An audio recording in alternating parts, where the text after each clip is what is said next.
গোটা দেশের ক্ষেত্রে আমরা দেখছি সেই বাইনারির বিরুদ্ধে একটা অন্য আওয়াজও আসছে। আমরা বিহার মডেল অফ ডেভেলপমেন্ট দেখছি, যেখানে বামপন্থীরা, কংগ্রেস ইত্যাদি দল মিলে, আরজেডি মিলে একটা নতুন ধরনের রাজনীতির সম্ভাবনাও তৈরি করছে। তাহলে কি আদেও আজকে আর বাইনারি পলিটিক্স ভারতবর্ষে চলবে?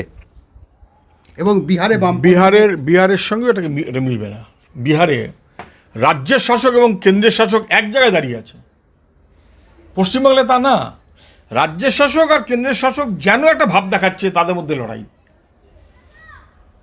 বিহারে তা তো না। রাজ্যের শাসক আর কেন্দ্রের শাসক, মানুষের রাগ কার উপরে হয়? হয় রাজ্যের শাসকের উপর, নাহলে কেন্দ্রের শাসকের উপর। কিন্তু সিপিএম এর কেন্দ্রীয় কমিটি বলছে যে রাজ্যের শাসকের সাথে কেন্দ্রের শাসকের দ্বন্দ্বটাও, প্রবল একটা দ্বন্দ্বও রয়েছে, মানে সাম্রাজ্যবাদ। বিহারের কথা হচ্ছিল। তাহলে বিহারে রাজ্যের শাসক এবং কেন্দ্রের শাসক, পশ্চিমবাংলায় রাজ্যের শাসক আর কেন্দ্রের শাসক, তাদেরকে দুটো পার্টিতে আলাদা করে রাখলে, মুখোমুখি দাঁড় করালে বাইনারি হয়। সেটা আমাদের পার্টি তো বলেইছে, কোনো সন্দেহ নেই এ ব্যাপারে। আর তার সঙ্গে তৃণমূলের চেষ্টা করেছে ন্যাচারালি, সেটা ওদের পয়সা দিয়ে করুক আর কর্পোরেট দিয়েই করুক, একটা চেষ্টা করেছে এটা বোঝাবার যে যাই হোক আমরা আছি, লোকের সঙ্গে থাকবো, ভিন্ন কথা। কিন্তু বিহারে রাজ্যের যারা শাসক আর কেন্দ্রের যারা শাসক, তারা দুজন যদি এক পক্ষে থাকে, তাহলে বাইনারি হলো না তো। তার বিরুদ্ধে বাকি দলগুলো ঐক্যবদ্ধ হয়েছে। অবশ্যই সেখানে কমিউনিস্টরা আছে, সিপিআইএম আছে, অন্যরা আছে, আরজেডি আছে, ইত্যাদি ইত্যাদি। এবং সেটাও তো বাস্তবে কার্যত দিল্লি এবং রাজ্যের দুই শাসক দল যখন এক জায়গায় জুটেছে, তারাও হাঁটতে হাঁটতে অথবা হেরে গিয়ে জিতে গেছে, কিছু একটা হবে আর কি। আমি আর অত ভাগলাম না। 1% ভোটের তফাৎ ছিল, শুধু 1% ভোটের তফাৎ না, ওটা কি হেরে জিতলো না জিতে জিতলো? যাই হোক, শেষমেশ জিতলো। ফলে বিহারেরটার সঙ্গে আপনি এটাকে মেলাবেন না। বিহারে যেটা হয়েছে এটাই হচ্ছে আসলে হওয়ার কথা, এবং এটাই ভারতবর্ষে হবে। ন্যাশনাল পার্টিগুলো, সিপিআইএম, কংগ্রেস সহ তারা, এবং তার সঙ্গে রিজিওনাল পার্টিসগুলো, তারা একজোট হবে, যেখানে বিজেপিকে ঠেকাতে হবে। এটাই হচ্ছে পথ। সেখানে সবাই মিলে করলেও মমতা ব্যানার্জি তাতে রাজি হবেন, চাইবেন, বিজেপি বিরোধী অবস্থান স্পষ্ট করতে রাজি থাকবেন, আরএসএস এর বিরুদ্ধে অবস্থান নেবেন, হার সাবজেক্ট ওরা ঠিক করবেন। কিন্তু মমতা তো প্রবলভাবে মানে বিজেপির বিরুদ্ধে একের পর এক লড়াইয়ের ডাক দিয়ে। কিসের লড়াই? কোন লড়াই? মানুষজন মানে বিভিন্ন বিরোধী দলগুলোকে একজোট করানোর চেষ্টা করছে। এইটাই তো গণ্ডগোল।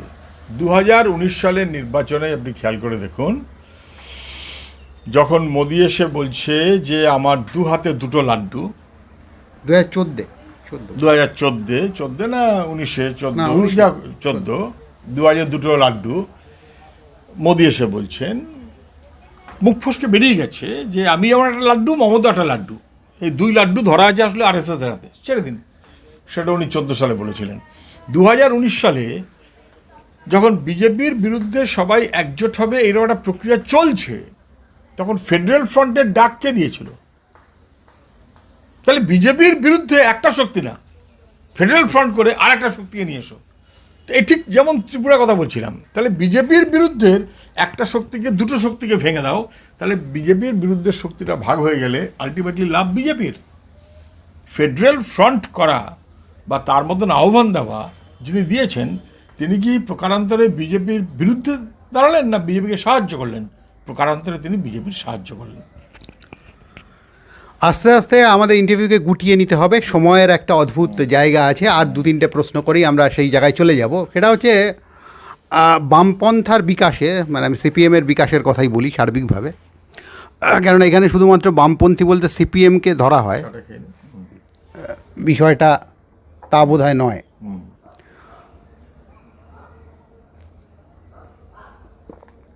সেই বামপন্থার বিকাশের ক্ষেত্রে আমরা দেখেছি দুটো মডেল, একটা হচ্ছে বেঙ্গল মডেল, একটা হচ্ছে কেরালা মডেল। কিন্তু যে কোনো দিকই আমরা যে কোনোভাবেই দেখি, কেরালায় হয়তো টানা এত বছর বামপন্থীরা ক্ষমতায় থাকেনি, সিপিএম, সিপিআই, বামফ্রন্ট ক্ষমতায় থাকেনি, কিন্তু মানবিক উন্নয়নের নিরিখে কেরালা অনেকগুলো গোল দিয়ে দিতে পারে পশ্চিমবঙ্গে। অনেকদিন আগেই কেরালা 100% স্বাক্ষর রাজ্য হয়েছিল, এবং আরও উন্নয়নের নিরিখে, পারচেস পাওয়ারের নিরিখে কেরালা অনেক বেশি এগিয়ে রয়েছে। এবং আজকে পিনারাই বিজয়ন সরকার যেভাবে গতবারে করোনা বা অন্যান্য মহামারীকে সামলেছে, সেটা এখন বিশ্বের কাছে একটা নজির হয়ে গেছে। তাহলে বামফ্রন্টের কেরালা মডেল এত সাকসেসফুল হলো, বেঙ্গল মডেল সেই অর্থে একটা প্রমিস তৈরি করেও, প্রথম দিকে ভূমি সংস্কারের প্রমিস তৈরি করেও সেই অর্থে সাকসেসফুল হলো না। এর পেছনে কারণ কি? এটা চালু চর্চিত ভাষায় আপনি হয়তো বললেন সিপিএমের দুটো মডেল আছে, একটা কেরালা মডেল, একটা বাংলা মডেল। আদৌ তা না। সিপিআইএম কেন্দ্রীয় কমিটি সারা ভারতবর্ষ যে মূল নীতির ভিত্তিতে পরিচালিত, সেই নীতিটা সমান। 2004 সালে সারা ভারতবর্ষ, কেরালা, পশ্চিমবাংলা সহ, প্রথমে পলিটিক্যাল বলি, তারপর বাকি কথাটাতে আসবো, বিজেপিকে ঠেকাতে হবে। বাজপেয়ী সরকার, বাজপেয়ী সরকারের অংশীদার ছিলেন মমতা ব্যানার্জিও। বাজপেয়ী তৃণমূলের সরকার, মানে বিজেপি তৃণমূলের সরকার, বাজপেয়ী মমতার সরকার। সেই সরকারকে ঠেকাতে হবে। বিজেপির বিরুদ্ধে লড়াই বামপন্থীদের চাইতে বেশি কনসিস্টেন্ট কেউ না।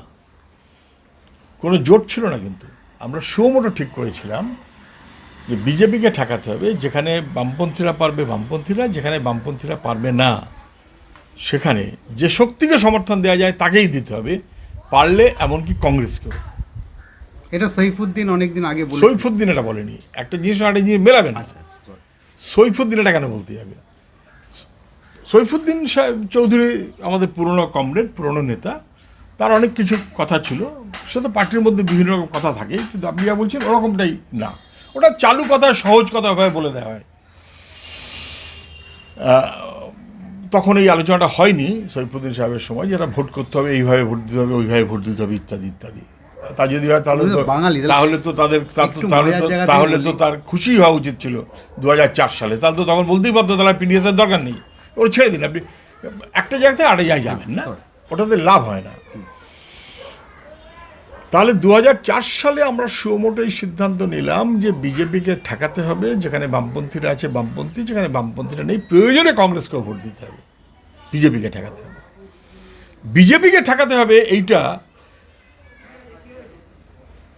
কনসিস্টেন্টলি আমাদের মনোভাব। আমাদের সেখানে বললাম পার্টি কর্মসূচির বোঝাপড়া, ওইখানে ব্যক্তির প্রসঙ্গে চাইতে অনেক বড় পার্টি কর্মসূচির বোঝাপড়াই। তাই নতুন কথা এটা না। তখন 61 জন বামপন্থী সাংসদ জিতল, 57 জন কিন্তু কংগ্রেসকে হারিয়ে জিতেছে। ইউপিএকে আমরা পূর্ণ সমর্থন দিয়েছি। প্রথম ইউপিএ সরকার পূর্ণ সমর্থন দিয়েছি। 61 জনের মধ্যে 57 জন কংগ্রেসকে হারিয়ে জিতেছে, কিন্তু কংগ্রেসের নেতৃত্বে ইউপিএ সরকারকে বাইরে থেকে আমরা সমর্থন দিয়েছি। কোনো অসুবিধা হয়েছে? কোনো অসুবিধা হয়নি। কেরালা বাংলা আলাদা মডেল ছিল না? আলাদা মডেল হয়নি। পশ্চিমবাংলায় তখন কংগ্রেসও আছে, তৃণমূলও আছে, দুজনকে আমরা হারিয়েছি। উন্নয়নের কথা আরো বেশি বলছি। সিপিএম এর মডেল বললেন না আপনি প্রথম? কেরালাতে কংগ্রেসকে হারিয়ে আমরা জিতেছি। আলাদা মডেল না, মডেল একটাই। উন্নয়নের মডেল পশ্চিমবাংলা পারল না, কেরালা পারলো, পশ্চিমবাংলাও পারলো বহু ক্ষেত্রে। পশ্চিমবাংলা হোক কেরালা হোক, আমরা এক মনোভাবে চলেছি। বিকেন্দ্রীকরণ ফার্স্ট, সেই দিক থেকে বড় শুধু ভূমি না, শুধু জমি না, পশ্চিমবাংলা। এবং যে মডেল থেকে দেখে নিয়ে অ্যামেন্ডমেন্ট করা হলো দিল্লিতে সংবিধানে করে, এই ত্রিস্তরীয় পঞ্চায়েতের বন্দোবস্ত হলো রাজীব গান্ধীর আমলে, পশ্চিমবাংলা মডেল। ফলে মডেল বহু কিছু এরকম আছে। যুক্তরাষ্ট্রীয় কাঠামো, যদিও নেতৃত্বের সবাইকে সঙ্গে নিয়ে কনক্লেভ, এগুলোই এমন আছে। আপনি এটা ঠিক বলেছেন যে কেরালা কতগুলো মডেলে, কতগুলো কাজে, কতগুলো বিন্যাসে খুবই এগিয়ে আছে, বিশেষ করে শিক্ষা, স্বাস্থ্য, এই সমস্ত ক্ষেত্রে। পশ্চিমবাংলার ক্ষেত্রে অনেক পিছিয়ে আছে। পশ্চিমবাংলা অনেকগুলো ক্ষেত্রে অনেক এগিয়ে আছে, অনেকগুলো ক্ষেত্রে কেরালা অনেক এগিয়ে আছে। ওটা তো স্বাভাবিক, এইরকমটাই তো হওয়া উচিত। সব এক রাজ্য হবে, ওটা তো হবার কথা না। এক্ষেত্রে আমি শুধু আপনাদের দুটো জিনিস মনে রাখতে বলবো। বিশেষ করে বাংলা যে সংকট নিয়ে বাংলাকে চলতে হয়েছে, এটা ভারতবর্ষ অন্য কোনো রাজ্যকে চলতে হয়নি। কি সংকট? দেশভাগ, তার সঙ্গে বাংলা ভাগ। পশ্চিমবাংলায় জনসংখ্যার ডেন্সিটি, পপুলেশন ডেন্সিটি, এই এত বাড়তি চাপ, যে চাপটা দিল্লি শেয়ার করলো না, এমনকি পাঞ্জাবে শেয়ার করলো, পশ্চিমবাংলা বাংলায় করলো না। বাংলা ভাগের দায় ব্রিটিশের সঙ্গে সঙ্গে অবশ্যই আরএসএস ওয়ালাদেরও, ভিন্ন কথা, কংগ্রেস কেন্দ্রীয়। সেটা সত্ত্বেও এই যে বাড়তি চাপ তো পশ্চিমবাংলার, এই চাপ তো ভারতবর্ষে অন্য কোনো রাজ্যকে নিতে হয়নি। এক বা দুই, মাসুল সমীকরণ নীতি। আমার লোহা, আমার বাংলার কয়লা সারা ভারতবর্ষে কম দামে যাবে, কিন্তু ইথানল হোক, তুলো হোক, অন্য রাজ্য থেকে যা পশ্চিমবাংলায় আসবে তা পশ্চিমবাংলাকে বেশি দাম দিতে হবে। বঞ্চনার অ্যামাউন্টটা কত? আমি ওই আলোচনাও যাচ্ছি না যে ব্রিটিশ পিরিয়ডে ভারতবর্ষে সবচাইতে বেশি লুণ্ঠিত হয়েছে যে প্রদেশ, তার নাম বাংলা। ফলে বাংলা নানানভাবে বিপর্যস্ত হয়েছে, অনেকগুলো কারণে আমাদের অনেক বাড়তি অসুবিধা হয়েছে। তা সত্ত্বেও আমরা গর্ববোধ করি যে কোনো কোনো ক্ষেত্রে যেমন বাংলা মডেল হিসেবে ভারতবর্ষের কাছে পরিচিত, বাকি বহু ক্ষেত্রে কেরালা ভারতবর্ষের কাছে মডেল হিসেবে পরিচিত। এটা কোনো দুই রাজ্যের ক্ল্যাশ বা দুই রাজ্যের সিপিএমের ক্ল্যাশ না, বরং এটা বামপন্থার শক্তিকেই গর্বিত করে। এবার আমরা শেষ প্রশ্নের আগের প্রশ্নে যাব। শ্রদ্ধা, আমি চিনি না ভদ্রলোকের সাথে কোনো পরিচয় নেই, কিন্তু শ্রদ্ধেয় সমীর পুততুণ্ড যিনি বলছেন যে আমি আপনার সম্পর্কে বলছেন কোনো একটা ইন্টারভিউ যে আপনাকে উনি রাজনৈতিক পাত প্রদীপের আলোয় আনার বিষয়ে উজ্জ্বল ভূমিকা পালন করেছিলেন। সেই সমীর পুততুণ্ডর একটা অভিযোগ আছে যে বুদ্ধদেব ভট্টাচার্যের বিরুদ্ধে নাকি সিপিএমের ভেতর থেকেই একটা অদ্ভুত ষড়যন্ত্র হয়েছিল, যার জন্য সরকারের পতন হয়েছে। এই ব্যাপারটা কি বলবেন? সমীর পুততুণ্ড আমার পূর্বসূরি ছাত্র আন্দোলনে, যেমন তার পূর্বসূরি সুভাষ চক্রবর্তী, শ্যামল চক্রবর্তীরা। সুভাষদা শ্যামলদার অনেক সিনিয়র, তারপরে সমীরদা, মৃণালদা এরা ছাত্র আন্দোলন, তারপরে গৌতম দেবের সঙ্গে আমরা বিশেষ করে কাজ করবার সুযোগও বেশি পেয়েছি। দক্ষিণ চব্বিশ পরগনা জেলায় সমীর পুততুণ্ড বা 24 পরগনা জেলায় স্বাভাবিক কারণেই যাদবপুর বিশ্ববিদ্যালয়ে পড়তাম, উনি যাদবপুরে থাকতেন, আমার সঙ্গে প্রাথমিকভাবে যোগাযোগ ছিলও বটে। সেই দিক থেকে আমিও ঘনভাবেই সমীরদার সঙ্গে যোগাযোগ থাকতো আমাদের, এ নিয়ে কোনো সন্দেহ নেই। ছাত্র আন্দোলনে সেটি তো হওয়ার কথা। পাদপ্রদীপের তলা কিনা আমি বলতে পারবো না, ওটা আমার ভুল কথা হলো বলে মনে হচ্ছে, যে সে আলোচনা আমি যাচ্ছি না। পাদপ্রদীপের তলা নাকি অন্য কিছু আমি তার মধ্যে গেলাম না, কিন্তু সমীরদা আমার পুরনো নেতা, এ নিয়ে কোনো সন্দেহ নেই। কিন্তু রাজনৈতিক মতপার্থক্য, সাংগঠনিক কাজের মতপার্থক্য এবং তার চেয়েও বড় কথা সেগুলো তো থাকেই। উনি অন্য দল করেছেন, সে প্রশ্ন তার ওঠে না। উনি জেনে বুঝেই সে দল করেছেন, আমি জেনে বুঝেই তো সে দলের অংশীদার নই। আপনার প্রশ্নটা ছিল যে উনি বলছেন বুদ্ধদেব ভট্টাচার্যের বিরুদ্ধে বামফ্রন্টের ভেতর থেকে উনি অনেক ওপরে ছিলেন, বড় ছিলেন, রাজ্য কমিটিতে ছিলেন, উনি বলতে পারবেন ওটা কীভাবে ঠেকিয়েছেন তা বলতে পারবেন। সেটা তো আমার পক্ষে বলা সম্ভব না, আমি তখন রাজ্য কমিটিতে ছিলামও না, বাইরেও শুনিনি। এটা উনি যতদিন ছিলেন পার্টিতে, যখন বলছেন খুব একসাথে থাকতাম, তখনও কোনোদিন বলেননি। পার্টি থেকে বেরিয়ে যাওয়ার পরে হয়তো ওনার একটা কী বলবো, বোধোদয়, পরবর্তী কোনো ভাবনা, রাজনীতির প্রয়োজনে কোনো ভাবনা, অথবা ভাবনা কিনা, সেটা উনি বলতে পারবেন। আমার যেটা জানা নেই সেটা আমি বলতে পারবো না, আমি এসব শুনিনি কখনো। বুদ্ধদা কখনো এরকম মনে করেননি বলে আমি জানি। এবার একটা শেষ প্রশ্ন দিয়ে আজকে আমরা শেষ করব। শেষ বলে কিছু হয় না, আজকে থামবো, পরবর্তীতে আরও কথা বলার জন্য। এটা একটু অপ্রিয় প্রশ্ন হবে, গোটা কমিউনিস্ট আন্দোলনের ক্ষেত্রেই অপ্রিয় প্রশ্ন হবে, কিন্তু অপ্রিয় প্রশ্নটা বোধহয় করা দরকার আজকে। যে ভারতবর্ষে আমরা দেখি যে সিপিএম, এসইউসি, সিপিএমএল সমস্ত মানে যে মূল স্ট্রিম, মানে মেইন স্ট্রিম বামপন্থা বলতে যেটা বোঝায়, সেই মেইন স্ট্রিমের সমস্ত গোষ্ঠীর কাছেই লিও ট্রস্কি প্রায় একটা বাতিল বিষয়। অথচ রুশ বিপ্লব গড়ে তোলার ক্ষেত্রে ট্রস্কির একটা বিরাট ভূমিকা ছিল। রেভলিউশন বিট্রেডের মতো বই তিনি লিখেছেন, হ্যাঁ, সেরকম মানে যেটা বামপন্থার সম্পদ বলেই আমার মনে হয়। তা আজকে যখন সোভিয়েত ইউনিয়ন কোলাপস করে গেছে, নতুনভাবে অনেক চ্যালেঞ্জেসের সামনে আসছি, তাহলে কি আমরা কি মনে করতে পারি যে ট্রস্কি এবং রোজা লুক্সেমবার্গকে প্রশ্নে আরও গভীর আলোচনা পার্টিগুলোর মধ্যে হবে, এবং পার্টির যে গণতান্ত্রিক কেন্দ্রিকতা যেটা লেনিনের ফর্ম করা, সেই জায়গা থেকে সরে আমরা অনেক বেশি গণতান্ত্রিক একটা কমিউনিস্ট পার্টি গঠনের দিকে যাব? এবং ট্রস্কির কি আজকে মূল্যায়নের কোনো অন্যভাবে মূল্যায়নের সুযোগ রয়েছে, এবং এক্ষেত্রে আপনি কি ভূমিকা পালন করবেন? আমি কোনো ভূমিকা পালন করবো বলে তো বলিনি না। আপনার ধারণা আমি ভূমিকা পালন করতে পারি কিনা আমি ভাবিনি। যদি দরকার হয় তখন দেখা যাবে। আপনি এসইউসি ইত্যাদি ইত্যাদি কীভাবে কি শুরু করলেন আমি ঠিক বুঝতে পারলাম না। যাই হোক, এটা আপনার মনে হয়েছে আপনি না শুরু করেছেন। প্রায় প্রত্যেকটা পলিটিক্যাল, সিপিএম, সিপিআই, সিপিএমএল, এসইউসি, এরা ট্রস্কি প্রশ্নে নীরব থাকে বা ট্রস্কিকে এখনও রেনেগার্ডই মনে করে হয়তো। সেটা এসইউসির নেতাদের কাছে জিজ্ঞেস করে দেখুন। সিপিআইএমএল নেতাদের কাছে জিজ্ঞেস করে দেখুন, আমাদের পার্টির মূল্যায়নটা স্পষ্ট, পরিষ্কার, মার্ক্সবাদ তাকে সমসাময়িক করবার ক্ষেত্রে লেনিন সহ তারা যে ভূমিকা নিয়েছেন সেই মনোভাব নিয়ে আমরা আমাদের পার্টি চলি। ব্যক্তির কথায় নয়, মনোভাবের কথায়, মতবাদের কথায়, সেইভাবেই আমাদের চলতে হবে। 1, 2, ইতিহাসে তো মূল্যায়ন অবিরত চলতেই থাকে, কিন্তু মূল্যায়ন চলতে থাকে বলে সবসময় পেন্ডুলামের মতন ঘুরতে থাকাটাও কোনো কাজের কথা না। ইতিহাসের মূল্যায়ন হয়েছে, হবে। ইতিহাসের বিচারে 100 বছরটা অনেক বেশি কিছু না। ভবিষ্যতে যদি কেউ গবেষণা করেন, মূল্যায়ন করেন, অথবা কাজের বিবেচনায় ভিত্তি হিসেবে কেউ ভাবতে চান, নিশ্চয়ই ভাবতে পারবেন। আমরা এখনও পর্যন্ত এরকম কিছু ভাবিনি, বা ভাবার মতন কোনো দরকার হয়েছে বলে মনে হয়নি।